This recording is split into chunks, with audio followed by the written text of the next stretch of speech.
Carthagène, au cœur de l'Espagne wisigothe. C'est là, à la fin du VIe siècle, que naquit un enfant promis à de grandes choses, Isidore. Sa famille appartenait à la plus haute noblesse. Son père, Sévérien, et sa mère, Théodora, donnèrent à l'Église une lignée de saints.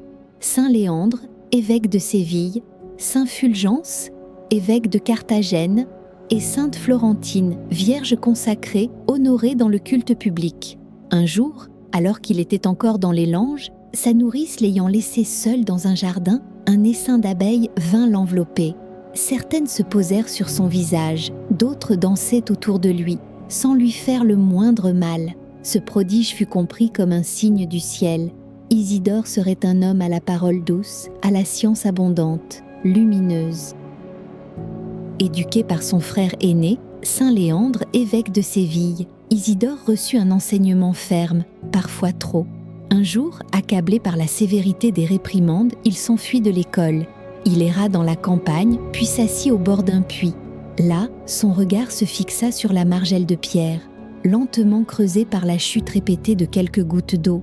Une femme du village venue puiser lui dit simplement « L'eau, à force de tomber, finit par user même la pierre. » Cette parole, d'une sagesse si simple, l'ébranla. Si l'eau peut entamer la roche, pourquoi l'étude fidèle n'imprimerait-elle pas ses traces dans l'intelligence ?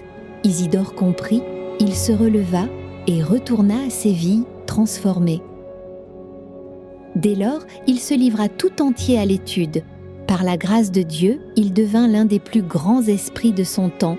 Il maîtrisait le latin, le grec, l'hébreu et excellait dans les lettres, la philosophie, les mathématiques, la théologie. Ses biographes osèrent les comparaisons les plus hautes. Platon pour l'élévation, Aristote pour la science, Cicéron pour l'éloquence, Origène pour l'érudition, Saint Augustin pour la doctrine, Saint Grégoire pour le sens mystique des Écritures. Pour le protéger du monde, Léandre l'installa dans une cellule. Là, dans le silence, la lumière intérieure grandissait. Ce lieu devint pour lui une école divine, un creuset d'intelligence et de prière. Quand l'heure du combat sonna, Isidore était prêt. L'arianisme, encore vivace, déchirait l'Espagne. Le roi Levigilde, son propre beau-frère, imposait l'hérésie par la force. Il alla jusqu'à faire mourir son propre fils, saint Herménégilde, pour sa fidélité à la foi catholique. Mais Isidore ne plia pas. Il proclama, avec audace, la divinité du Verbe, consubstantiel au Père. Il affermit les cœurs, soutint les fidèles, consola les persécutés. À la mort de Levigilde, Récarède monta sur le trône. Touché par la vérité, il se convertit au catholicisme et entraîna le royaume avec lui. La lumière de la foi unifia l'Espagne, et Isidore fut l'un des artisans de cette œuvre de grâce. Après ces combats, Isidore se retira dans un monastère pour mener une vie de prière, d'étude et de silence. Mais, à la mort de Léandre, l'Église le réclama. Il refusa, puis céda. Vers l'an 600, il fut ordonné évêque de Séville, le plus grand siège d'Espagne. Dès lors, il se donna sans réserve. Il visita les malades, soulagea les pauvres, instruisit les ignorants.